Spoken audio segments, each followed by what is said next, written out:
G4IXP on 40, CQ40. Hello, CQ40. Hello, CQ40, CQ40 meters. G4AXP.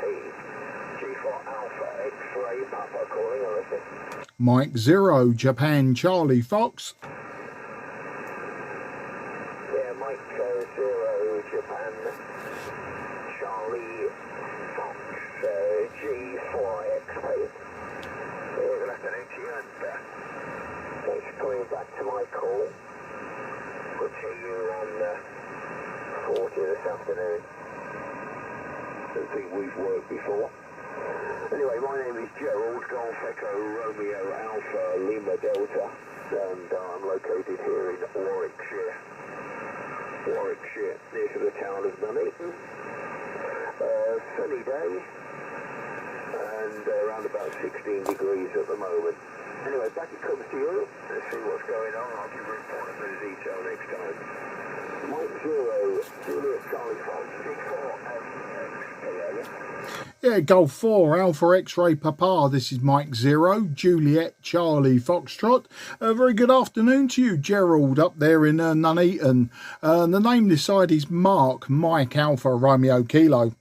And I'm in Sidcup in Kent, and I know the question will be, do I know Doug, G4INU? No, G6INU, isn't it? And the answer to that will be, I don't know him, but I've spoken to him hundreds of times, so we'll get that one out of the way. But you're 5 and 8 to me today, Gerald, and sunny here as well. In fact, we've topped out about 20 degrees today. We've got some very high cloud now, but still very warm out there and still very bright. I spent the morning mowing the lawn, sunning myself, reading a book, just basically sitting on the patio for most of the day, and just decided to come in here and have a go at the radio. The radio being a Yaesu Fox Tango 757 Golf X-ray.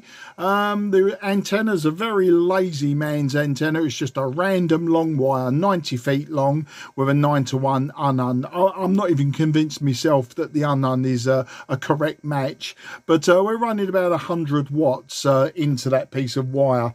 And as I say, it's very, very good Envis antenna on 40 meters. Absolutely rubbish for anything beyond, I don't know, 750 to 1,000 miles, I suppose. So back round to you there, Gerald. G4AXP M0 JCF. M0 JCF, G4 Alpha X-ray Papa. Yes, I'm okay, Mark. Mark, before I carry on, what was the station again that you were referring to that you knew in this neck of the woods? So go ahead. No, it was in my neck of the woods. Doug, Golf 6, INU, India November uniform. He's very, very prolific on 40 meters. And whenever I tell people, Gerald, that I live in Sidcup in Kent, the first thing they always say to me is, do you know Doug or do you know G6INU? I wanted to preempt that question, but it appears that maybe you've never spoke to him. Back to you. Yeah, Mark, I had to get my brain in gear. I thought you were referring to somebody up here in this area. There is nobody in this area. Well, there are one or two, but not many radio hams in this particular neck of the woods these days, I figure. But Doug, yes. Most surprisingly enough, I have worked Doug on 2 or 3 occasions. And you know, I'm not a 40-metre lover. I'm a 40-metre hater. I always used to brag about the fact that I hadn't been on 40 metres in 40 years or more. But that's changed a little bit in the last 2 or 3 weeks. I'll tell you why that's changed, because I found out that my top band antenna, which is about twice the length of your random wire, will work quite well on 40. I've got it matched in at the feed point with a roller coaster and a large tuning capacitor to ground. the signal match ratio be in the shack here at the moment at 1.02 to 1.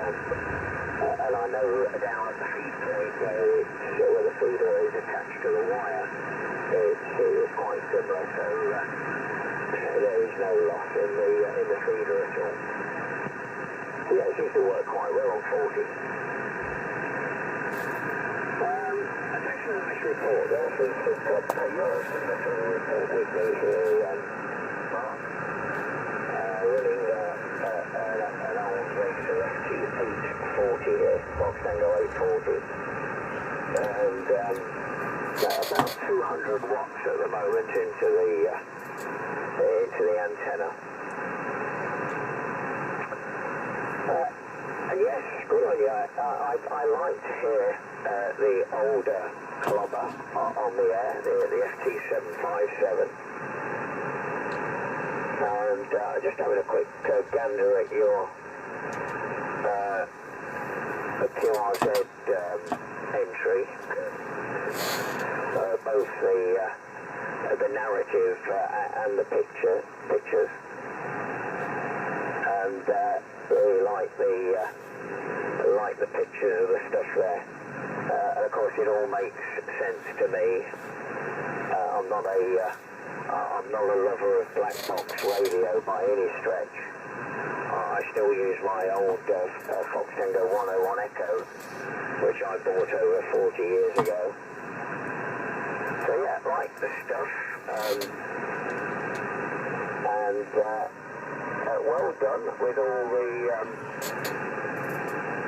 the effort you've put into that. By the looks of it, Mark. I'm just scrolling down as I talk. Yes, I built a Bitex, which was quite good, but I don't know what I did to it. It died. Well, I had more than one fault on it. First fault I had was the PA driver transistor packed in, and of course you know their surface mounts, but I did manage to replace it with a standard discrete device, but I've got another fault on it now, and since then it's been in its drawer, in the bottom drawer. Yeah, I like to see some of this stuff on here, Mark. I like the Eddystone. I had a couple of Eddystones in my time. Of course, the AR-88 receiver. That's no good at all to you if you get in your latter years, because the problem is you'll never lift it and move it. The KW2000, really like the look of that, and the amplifier as well. And of course the setup in the shack, just as it should be, Mark. Back to you, Mike 0, Juliet Charlie Fox, G4AXP. Yeah, G4AXPM0JCF returning, Gerald. Just to let you know as well, we're regularly peaking 5 and 9 plus, probably 5 and 9 plus 5. And with the QSB, you're dipping down towards my noise floor, which is S6 at the moment on 40 meters. And just checking the logbook, it appears it's been some time since we have last worked. It was on 60 meters in the 17th of May 2021. So there you go. It would have been the second year of lockdown, when I suppose we had a lot more time on our hands, and yeah, it was 60 meters. This radio won't go, well, it will go to 60 meters, but this one is a very original example of a 757GX. It hasn't been unlocked. No one's flicked the little switch inside, and do you know what, I've got so many radios that I don't need to delve inside it yet. You know, when it breaks, I'll go inside it. It's about the 7th 757GX that I've had. The KW equipment, I obtained all of that last summer, quite by chance. It was two of everything, basically. The 2000B, 2000A, the Atlanta, all in for restoration, you know, and same as the amplifier. I've just got to replace a few capacitors and a few resistors in that, and then the KW1000 linear should be up and running, should be good for, I don't know, 400 to 600 watts. But yeah, the Eddistones, well, do you know what? That Eddystone I paid 50 quid for. There's something wrong with the drive at the moment. It spins lovely. As you know, they've got that lovely counterweighted flywheel on them, and it spins lovely, but the dial only moves about an inch, and then the dial doesn't move anymore, and same with the capacitor. So I don't know if there's a slippage on the dial string or something like that, but the vari cap isn't spinning round either. You know, it only moves a tiny amount of its movement. So we'll get round to that. And yeah, the AR88, well, I've had a few of those in the past, and I bought that one out of nostalgia reasons not so long ago, probably a year, 15 months ago, and it's in a poor state case wise, but it's all complete inside, so we'll get round to that. But yeah, I had AR88s back in the 70s and early 80s, along with the B40. I think it was the B40D was the one that I had. I was very keen on my shortwave listening, DXing, medium wave DXing in particular, so those boat anchors were fantastic for it, those ex-military, you know. The RCA AR88 was beloved by governments, and of course the B40D beloved by the navies of the world, or at least the Royal Navy. I've had the Marconi CR100 as well. That one was a little bit deaf. I used to have it connected to my Creed 7E teleprinter and a homemade modem between the two. You know, and I used to love reading Reuters news agency and stuff like that as the news came in. And you know what? I used that Creed 7E for a good many years until my paper source dried up. You know, it come on that long, not such a roll, but a pack of paper. And obviously it was fed in, and, you know, you could tear off individual sheets. But the Creed 7E, great smell, great sound. Luckily, I had an acoustic cover with it as well, so I got away with that. But yeah, I love all the old stuff. I mean, I have got modern stuff, and the Micro BITX version 6, do you know, I haven't had a lot of use of that. I haven't had a lot of luck with it. I'll get it all set up. You know, you have got this convoluted way of setting them up, setting up the BFO, etc. And then when I switch it off and switch it back on, it seems to have lost its memory. So I have to sort of start again, you know, and you sort of get a little bit fed up with that. I've got plenty of homebrew projects on the go as well. So we'll get round to that at some point. 40 meters, you saying that, you know, you didn't like it. Well, I like 40 meters when 10 and 12 is shut. If I'm going to go for a DX band when 10 and 12 is shut, normally I'll migrate to 15 rather than 20. I suppose 20 meters is the band I don't like, but 40, 60 and 80 I like. And good on you for having the antenna to work on 160. In fact, I was on the 160 last night. I belong to Cray Valley Radio Society, and we have our first Monday of the month top band net, and it allows everyone to drag out all of their old clunkers, you know, from the 50s and 60s. And we normally start off on LSB, and then we go on to AM, and we'll have 15 minutes of AM, which is nice. Everyone fires up all of the various SDRs around the country to see where we're getting around to.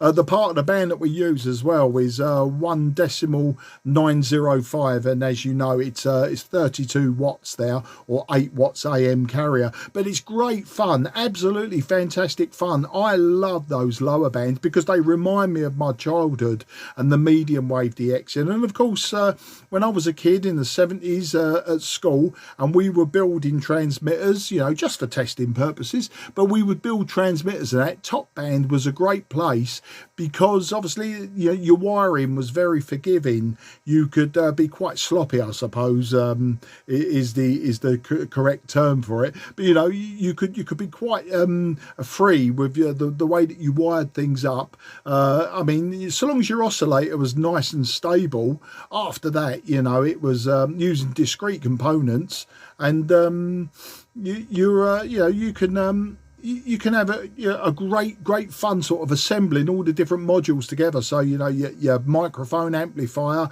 your modulator, that sort of thing. Make a nice AM transmitter. But there you go. And I suppose that's why I like the lower bands as well. So yeah, the last couple of days, all the bands have been a bit rubbish, as you probably noticed. And 10 and 12 in the afternoons, late afternoons, early evenings. I've been getting South America quite often on 10 metres, but otherwise the band appears to be closed by the sun having its continual coronal mass ejections and that. And as I say, I was been on 40 metres the last couple of days, and it's been really devoid of inter-G stuff, so it was really refreshing to hear you. There was a couple of stations below you, Germany and France, and there was a couple above that were Germany. As I say, you was a nice strong inter-G signal there, Gerald. Anyway, I think I rambled on far too long now. Back to you, G4AXP M0 JCF. Yeah, and I love people rattling on. M0 JCF G4AXP. Yes, all okay, Mark, and all points noted. And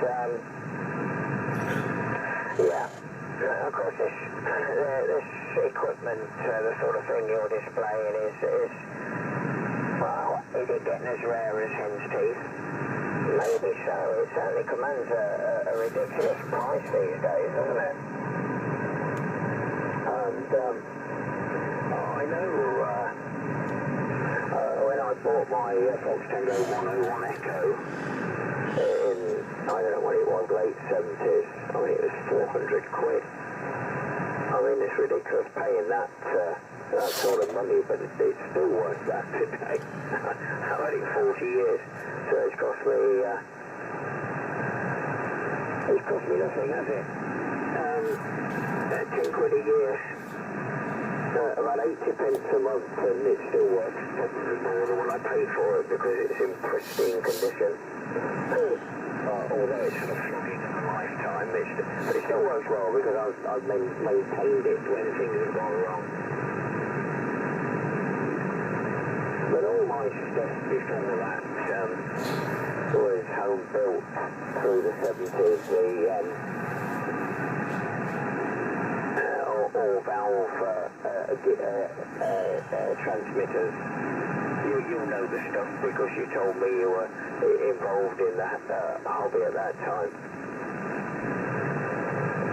And I used to be a little bit of a cheat back in the schoolboy days, late 50s, early the first year or two of the 60s with home-built the transmitters on top band, doing CW, and I used to love it as a school kid.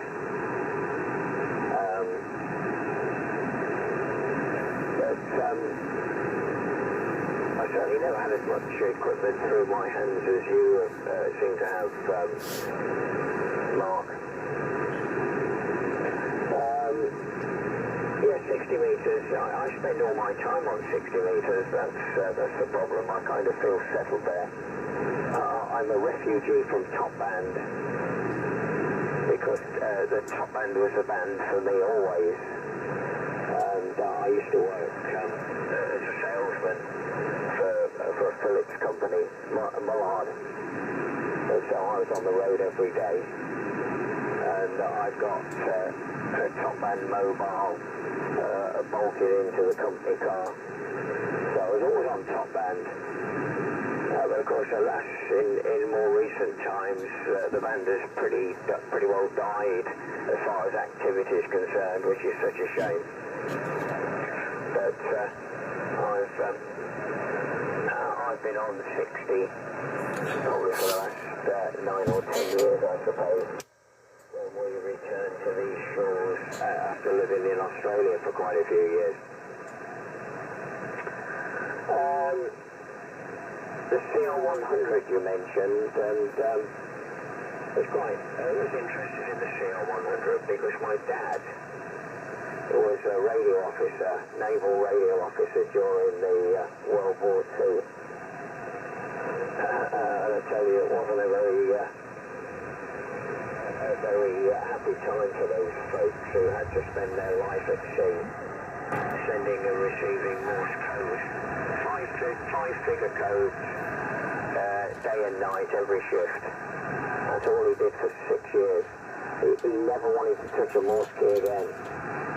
But he used to tell me how good when the B-28 stroke CL-100 came in and they fitted the radio shacks out on these vessels with the CL-100. He used to rave about the receiver, just as you're doing today.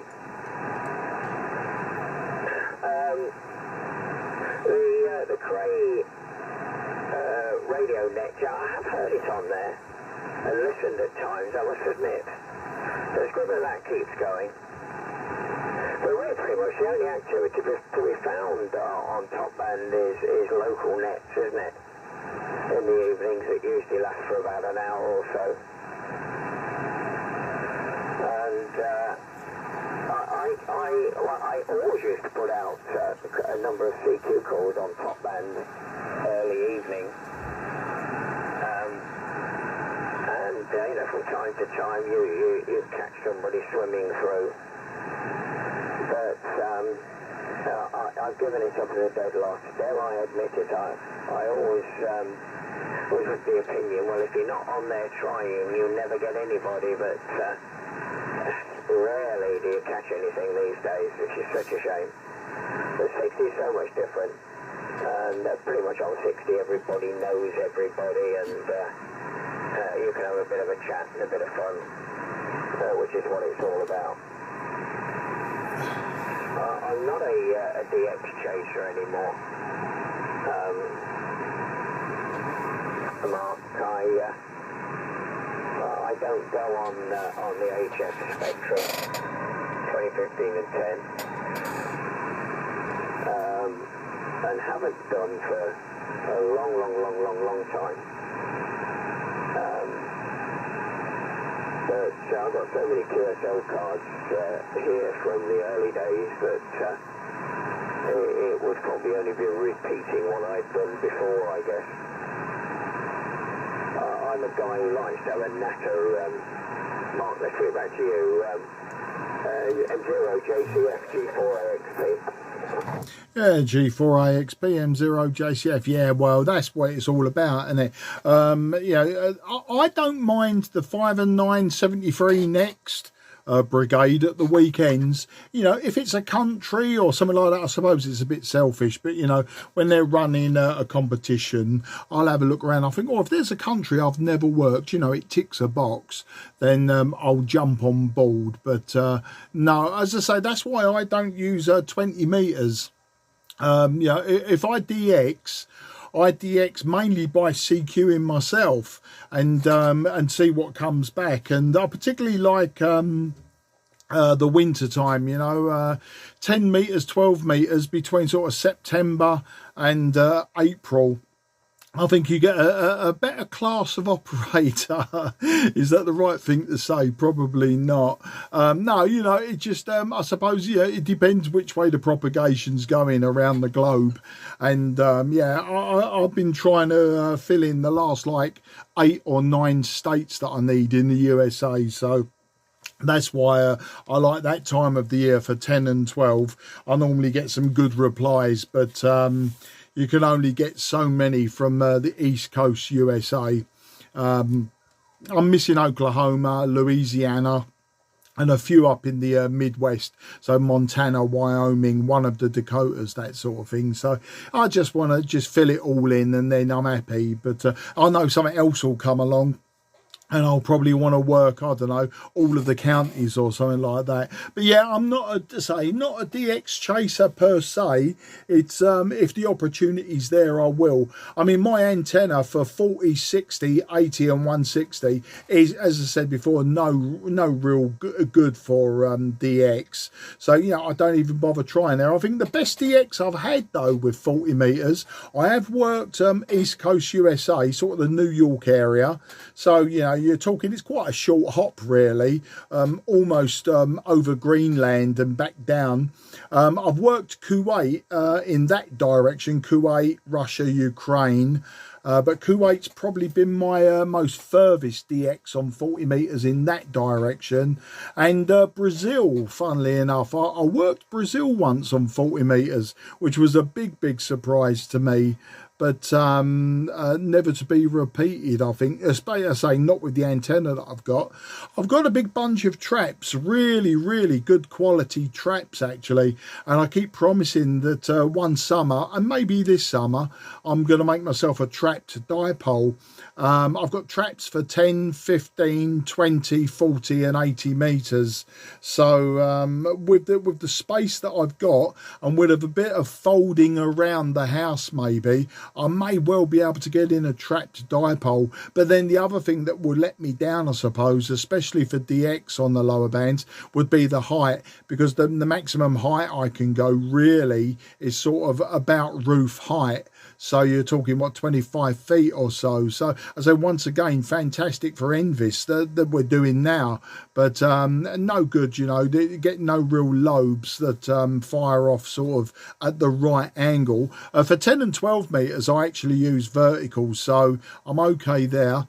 For 2 metres I use, it's a collinear. I used to have a homemade J-pole up there made out of copper pipe, but I've got a collinear now that somebody gave to me, so 2 and 70 I'm okay with. And I've also got a beam for 2 metres. I've got a 9-element LFA. And in fact, as from this evening, sort of now we've got a high pressure over the UK, we might get a bit of DX. The Hepburn predictions for Wednesday look to be quite good, especially from where I am in the southeast, beaming northwest. That looks quite good, or beaming directly south into France. That looks good for 2 metres. My QRZ page actually really needs updating, because the 2 shacks that I've got, the one that's in the loft, actually the only addition there is an FT-756R. I lucked out with that one. It cost me £300. But it's got 2 metres, 70 sems. It's got 6 metres, but a nice addition is it's got 23 centimetres. I've never used that band, so I might get on an experiment with that this summer. I'm not big on VHF, although you wouldn't think so with the amount of VHF and UHF gear that I've got. So it'll be quite interesting to explore that area. So yeah, I think maybe tomorrow I will be trying some 2 metres DX. With the beam. I've got a 100 watt amplifier, so I can pump 10 watts into that. It'll give me 100 watts out. But yeah, as I say, when I was a youngster as well, I was doing I took the RAE in 1978 and I failed it abysmally because I was 14, 15 years old. Thought I knew a lot, and it turned out actually I didn't know very much at all. Otherwise, I'd probably be a G4 now. But anyway, I was very much interested in the lower bands. I wasn't really interested in being a G8 and having, you know, a VHF, UHF. I really wanted to get stuck straight into HF, so I even started learning Morse back then, which I don't do Morse at all now, which is I suppose a dying art for many people. I do have a key, I just don't do the Morse. I just haven't bothered you know, sort of applying myself to it. And the Cray Valley Radio Society this year, they've almost made it a mission statement to get everyone doing CW. So every year they have a construction project, and this year it's one of the CW rigs. I don't think it's QRP Labs. I forgot which rig it is now. But they're doing this rig. They're building Morse tutors. Or is it? No, it's not a rig. It's the Morse tutor that they're building. And a paddle, a special paddle that's being marketed. So they're all building Morse tutors and paddles. I've opted out this year. I'm not getting involved with it because it doesn't interest me, you know. If I'm going to get into CW, then I'll just do it because I want to do it, not because the club's doing it. But that's the story there, mate. Yeah, I love the old gear, and I think a lot of it stems from the fact that I was a failed ham back in the day. I mean, I was very, very keen shortwave listener. I was a very keen radio builder, regenerative receivers being my thing. And I still build those now. Also, you know, it was just the fun and the thrill of doing something. Back then, you know, it was quite unusual for a youngster to sort of start building transmitters and that, and you was always looked on suspiciously by your adults around you as one of those weird kids, you know, that was always messing about with wires and components and making electricity and things like that. You know, that's the idea you got. Whereas nowadays, of course, the weird kids are those that like to sit in darkened rooms and just stare at screens all day, you know, which is a job that I used to do. Actually, I was in IT, so my job was doing exactly what I'm taking the mickey out of. So that's the story there, Gerald. Back to you. G4 AXP M0 JCF. Okay, M0 JCF G4 AXP, yes, all okay. All okay, Mark, and yeah, it's strange how this hobby grabs you, isn't it? It grabbed me at a very tender age, and it was a practical wireless that I bought, and I think it was 1957, so I would have been 10. And it was the adverts in the back of the Practical Wireless that interested me most of all, because you could buy all these wonderful wartime transmitters well, I say it seems really cheap now, £1.90 and 11 halfpenny. But of course, to schoolboy, it was a lot of dosh back then. But I kind of remembered that my uncle, my dad's brother, had got a radio station, and I went down to see him, and I can't remember what the radio station was all about. And he was ex-naval, like my dad, but half of his spare room was absolutely full of this transmission equipment, and I think he might have been a Royal Naval Reservist, something to do with the radio communications side of things. But anyway, a few weeks later he came strolling round to my parents' house, and he'd made me a TRF receiver. It had got three valves in it. One of them was a GZ32 rectifier. I do remember that. But he put a top band, and that was my introduction to the hobby. Back then, about 1957, or was it 1958? Anyway, so I kicked off at quite an early age. And I learned the Morse code around about that time, let's say about 1960. Of course, it's very easy to learn stuff when you've got no rubbish in your brain. So that was a start, at least, anyway. So that's how I got going. And of course, after that came the days of offshore radio, and I was really keen on listening to these offshore stations. I heard the first ever transmissions, and I heard the last ever transmissions, so it was a few years of fun, and of course most radio hams who can remember that era took a very, very strong interest in the proceedings that used to happen out on the North Sea.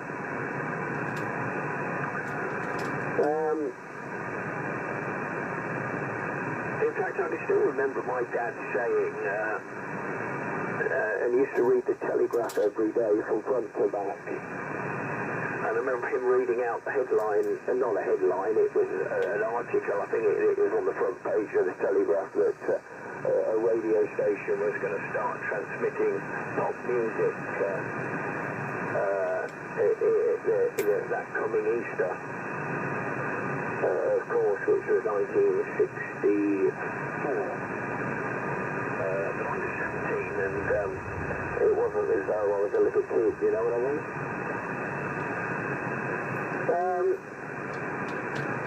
So what else? Yeah, okay, your activity on the other bands. Well, I don't do VHF. I can't see the point in it, but they are. I haven't done it, so who am I to have an opinion? But it's never really been my forte, and I don't think it ever would be. Nor these digital modes that people use so often these days. I have no interest. I have interest in CW contacts, of course I do, but that's about it. And 60 metres, you're talking about DX, the first year on 60 metres. Well, I didn't know the band existed. We returned here from Australia, and they didn't have 60 metres in Australia, nor had anybody ever heard of it. But when I came back here, I found these web SDRs, and I noticed there was a 60-metre band. I was keen to give it a go, and I did. And that first year on 60 metres, I worked 45 countries. Now that would be nigh on impossible now. Because a lot of the countries, they do not have the permits. A lot of these countries at the time were limited permits to try the band out. Furthest I worked was Durban in South Africa. I do remember that. But a lot of stations right across the US and beyond.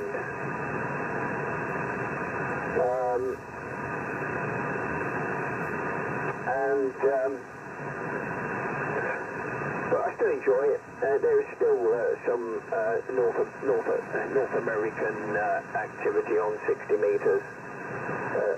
A whole clutch of stuff is from Europe, but I don't get involved with that because that's in a limited sector on the band, much of which we're not permitted to transmit in.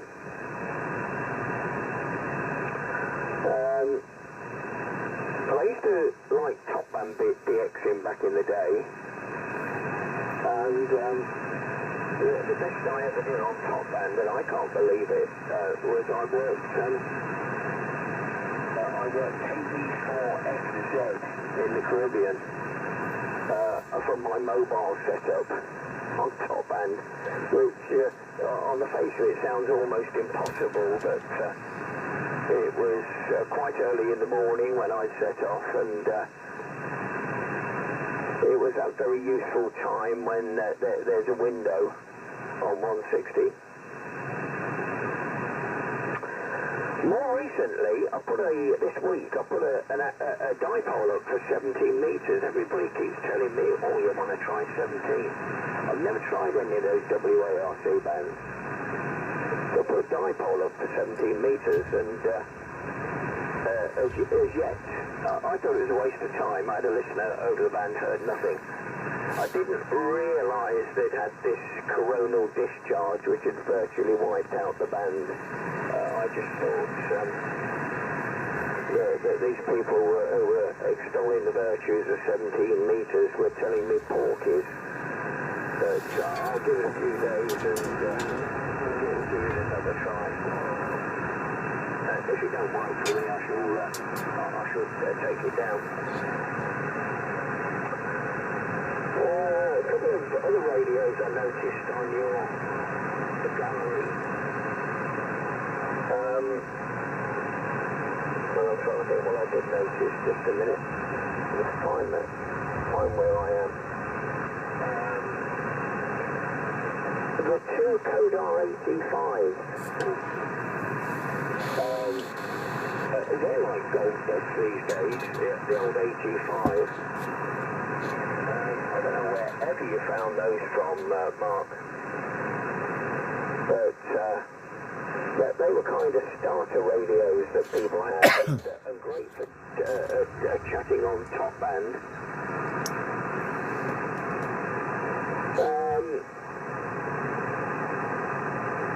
And of course I noticed the TS-520, which is a radio I owned for many years when I lived in Australia. So that was my Australian rig. I can't remember if it was a Kenwood or a Trio, but it was a 520. And it was good radio. And I bought it, I think I bought it for about $350.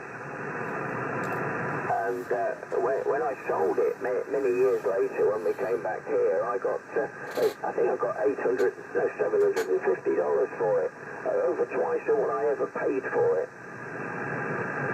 And the guy who bought it drove hundreds of miles to pick it up. So yeah, I kind of wished I'd shipped it back, because it was a good, robust little radio. The other two things that have really taken my eye are the two KW Atlantas.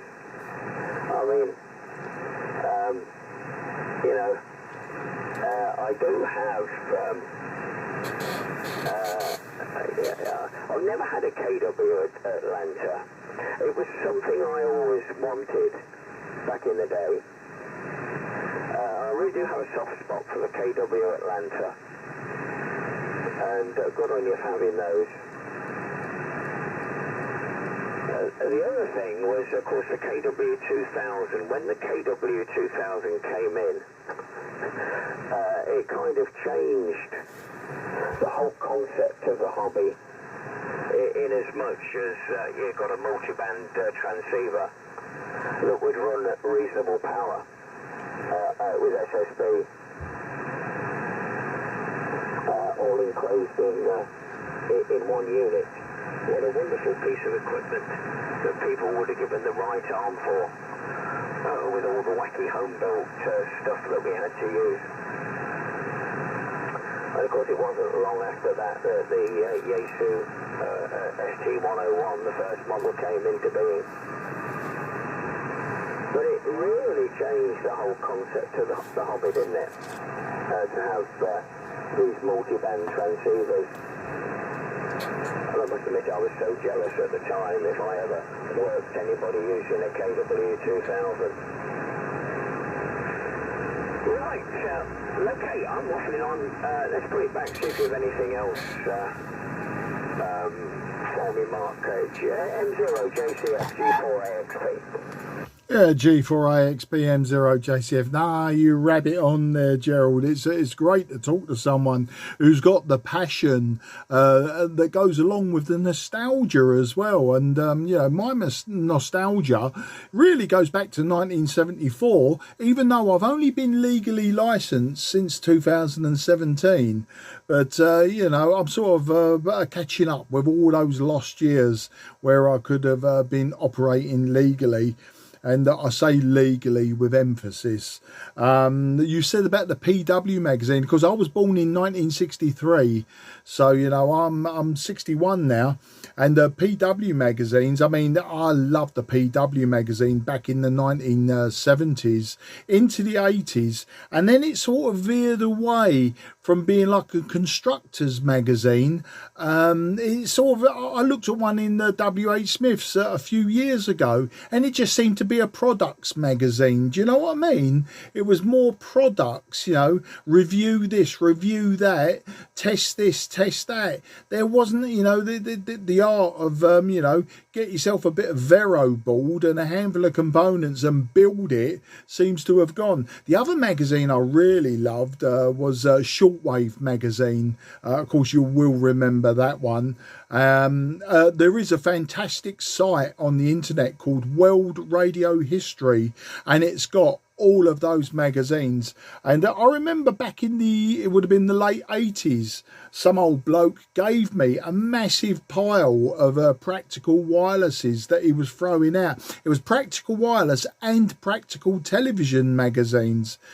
And the era that you're describing, late 50s, they were that rough kind of paper, weren't they? They weren't the big glossy magazines that they are now. Back then it was paper, if you know what I mean.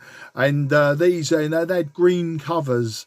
And always a really good bit of artwork, you know, of some bloke smoking a pipe but working on a TV set that was using an oscilloscope tube or something like that, you know.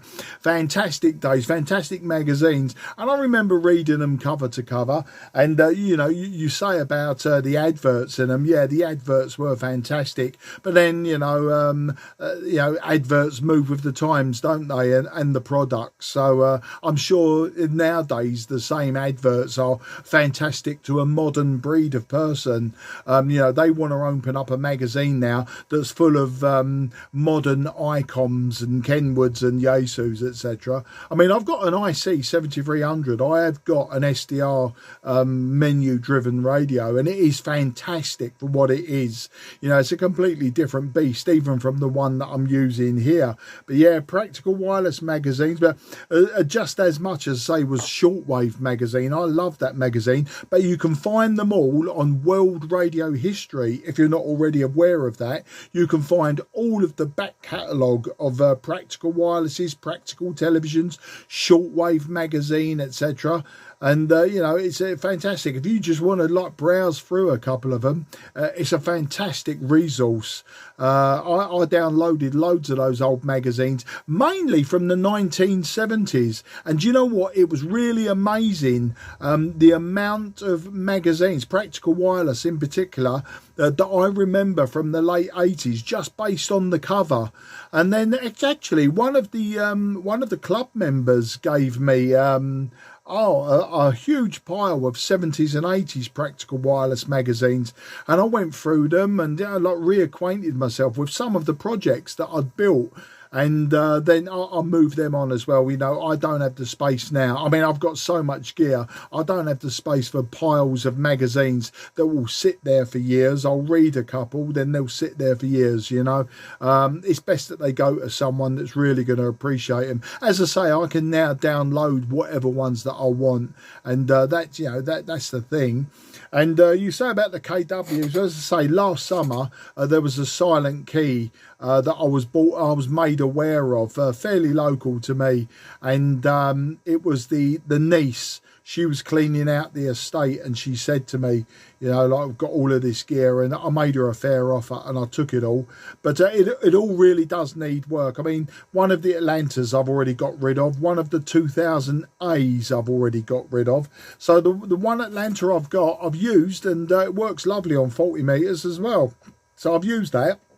The 2000, the 2000A, 2000B, and the 2000E all need work. You know, they're not perfect out of the box, but we'll be slowly catchy monkey.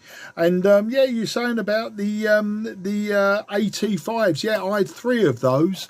I started working on them actually at the end of last year, and they've come up with a problem. They both produce about 8 watts on top band and 80 meters, but I think the modulation transformers have gone on them. So I've got to either source a modulation transformer or make one from a mains 240 volt to 12 volt transformer. Might well do it. But a little bit of experimenting, and we'll get them on air. But of course they're AM or CW. Well, I don't do CW. So really the only time they're going to get used would be on the Cray Valley top band net once a month when we do the AM section. But you know, I'll as I say, I've already sold one of them on, and I've got 2 left. And what I'll do is I'll get them both working, and then I'll keep one for myself. Then I'll move the other one on. You know, whenever I've got doubles, I tend not to keep them. And talking of doubles, yeah, the TS520, well, I had 3 of those. I don't have any at the moment. They've all been moved on now. You know, I used them, and one of them was actually beyond repair, so yeah, I stripped it for parts. But yeah, the nice working one that I used probably for 2 years, that was moved on. That's gone to a new home now. and I'm sure another one will come my way. And you mentioned the FT-101. Well, I've actually got one of those here. I bought it at the Dover Rally about, what would that have been, about 6 weeks ago. I paid £45 for it. It's in a bit of a sorry state, but one of the club members that from Cray Valley, Guy G0UKN. He's big on nostalgia equipment as well, and he had an FT-101 that was in bits, and basically he just said to me, yeah, you can have it. So that was really fortuitous and fantastic of him. And so I've got the FT-101, which it looks like I can totally rebuild where and necessary. So another project that I'll probably get stuck into at some point. I've had a few FT-101s, mainly the ZD and the ZD Mark III. Lovely radios, but I am, a Kenwood Trio fan. So you said you wasn't sure if they were Kenwood or Trio. I believe they're all Trio, the TS520. The ones I had was the 520 SE and the 520S. So those are the TS520s. Yeah, lovely radio. And I'll tell you what, people miss a trick. You know, they see these radios, big old radios with analog dials and all of that, you know, and I think it sort of scares people off, because what they want it handed to them on a plate. You know, they want digital displays. In fact, they want more now. You know, they want waterfalls, they want band scopes and stuff. I'm quite happy. Either or for me. I mean, a band scope, lovely thing to have. But if I haven't got it, then I'll just use my ears like I did when I picked you up today.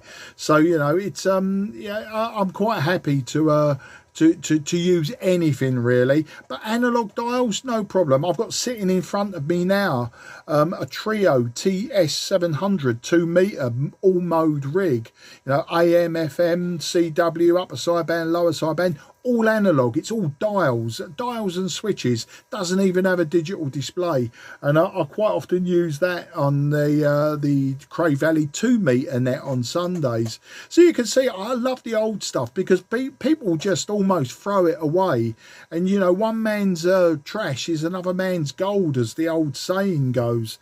So there you go, it's all fantastic stuff. But yeah, we'll slowly get there. We'll slowly get all of this stuff working. I suppose gradually I'll pare it down less and less to the stuff that I really do, you know, really do enjoy, rather than just collecting it for the sake of it.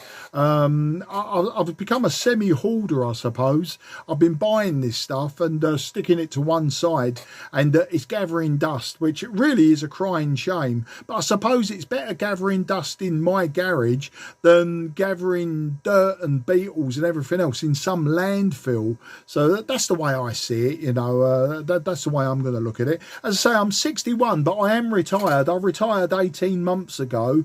Luckily, as you know, the way it panned out, I managed to take early retirement, and here we are, you know.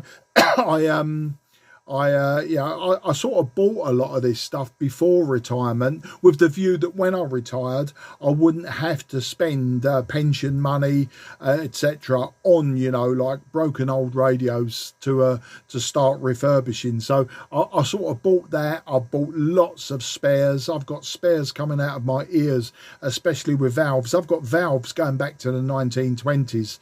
I do have a very nice Geckophone three valve radio from the mid-20s. That needs a lot of restoration work, but it's all there, you know. And I've got the spare valves for that and all sorts. So yeah, I sort of tried to future-proof the hobby for me as a retired man. But there you go. Anyway, listen, Gerald, we've been at it for nearly an hour now, believe it or not. But I need to go now, because I see the clock says 4:45, and I want to get myself into the kitchen now, start preparing dinner tonight. I'm going to cook dinner for me and my good lady wife. One of my daughters is in Florida at the moment, and the other one is in Romania. So yeah, I mean, they're both in their 20s. In fact, my eldest daughter doesn't live here anymore, so it is just me and my wife. She's a registered childminder, so she'll be offloading the children she looks after at 5 o'clock. And I just sort of push her into a chair, give her a glass of wine, and I'm going to prepare dinner and say make some. I've got some chicken tonight. I think I'm going to do chicken and some sort of sides and that. But I'm not totally convinced how I'm going to cook it yet. It won't be just a roast piece of chicken or anything like that. I always tend to get involved, like I do with my amateur radio. I'll get involved. I don't know, I've got half a jar of pesto. I've got a load of homemade breadcrumbs that I made the other day. That's right. I'll make something up, and it will taste lovely. That's all I'm going to say. And there we are, blowing my own trumpet. So absolutely fantastic to talk to you, Gerald. If I hear you again on 40, and especially if I hear you on 60 when I'm using another radio, and I will certainly jump on you and say hello. As I say, the last time we worked, it was the 17th of May 2021, so it's 3 years ago, almost to the week, that we had our last QSO. As I say, that was on 60 metres as well. But sadder times, I suppose, because it was lockdown times, wasn't it? When everyone was shutting doors. At least now we're almost back to normality. Whether that stays like that, who can tell? Who can tell? But I'm not going to dwell on it. At my time of life, I'm happy that I was born when I was born. I've done what I've done. I just hope that my children and possible grandchildren have as good and fulfilling life that I've had. I know my kids at the moment are certainly having a fulfilling life. As I say, one's in Romania, one's in Florida at the moment, but there you go. All right then, as it always takes me about 20 minutes to say goodbye, so I'll hand it over to you for a final, and I'll let you carry on CQing, Gerald. See if anyone else has either A, been listening on the side and wants to jump in, or B, hopefully you'll only put out a couple of calls and people will be all over you like stink on a minx. G4 AXP M0JCF, very best 73 to you, Gerald. Have a fantastic evening, and I'll say bye-bye. Over to you. Yeah, okay, Mark. M0JCF, G4AXP, yes, all okay. Okay on everything, and it's a nice chat this afternoon, hasn't it, Mark? Just make a quick comment about those magazines, the shortwave mags and the practical wirelesses. They're also on the internet, every single copy. And it's nice to look back on those and look at the adverts in the back to remind myself of dealers on Lyle Street, like Henry's Radio, where we used to buy this wartime equipment from. The days when 19 sets were 19 and 11 cents halfpenny. I'll tell you what, listen, you know that cover you've got there, you hang on to it, because it's actually better than putting money in the bank. Trust me. I'll give you an example. The old my FT-101 Echo, which is the last of the line. Those other things that came later, the Z and ZD, they're not the same genre as the first 101 radios were. They're nothing like. The construction is totally different. The first series, the 101s, the Bs, etc., and the E's and the EX and the F, they're all modular. And there's a totally different concept to the ZDs, and I've never had a ZD, nor would I want one. But as an example, the output tubes in the 101 Echo are 6AF6Cs, Japanese sweep tubes. Of course, the big problem there is you get one of those go soft on you, or go a low emission, or go internally short circuited. I had. You're in trouble. It's very difficult to get them. And the ASU rigs, they specified Toshiba or international tubes, and you'll not get them. You look in those old practical wirelesses, the shortwave mags. They used to be 7 shillings and sixpence. The 6JS 6C, 7 and a tanner. You would not get a pair. You wouldn't get a new pair, I doubt, but you wouldn't get a decent pair for much less than 140 quid now. So it's worth hanging on to all that stuff you've got. It's money in the bank. And I was just thinking, while we were talking about those old magazines, around about the same time, I used to buy Superman comics, the old DC comics, Superman. And boy, I wished I had kept them, yeah. Because if I'd have kept all those Superman comics that I bought in the late 50s and early 60s, I'd be a millionaire now. Because they're so collectible. And I always remember on the back page of the Superman comics, you could buy a Colt 45 for $49. I bet you couldn't get one for $9 anymore. Cheers for now. Thanks for a nice chat this afternoon. Come up and find me on 60 metres. I'm always on there this time of the afternoon. And again between 8 and 9 o'clock. Cheers for now. Let me get on with the M0JCF G4AXP. Yeah, G4AXP M0JCF. A few points there I will address. The magazines, the DC Comics, Marvel Comics, yeah, I know. But, it's like everything. If we'd have kept everything from our childhood, with knowing how it was going to appreciate in value, I don't know that we would ever have moved on beyond that, And sometimes you have to let things go and move on to pastures new.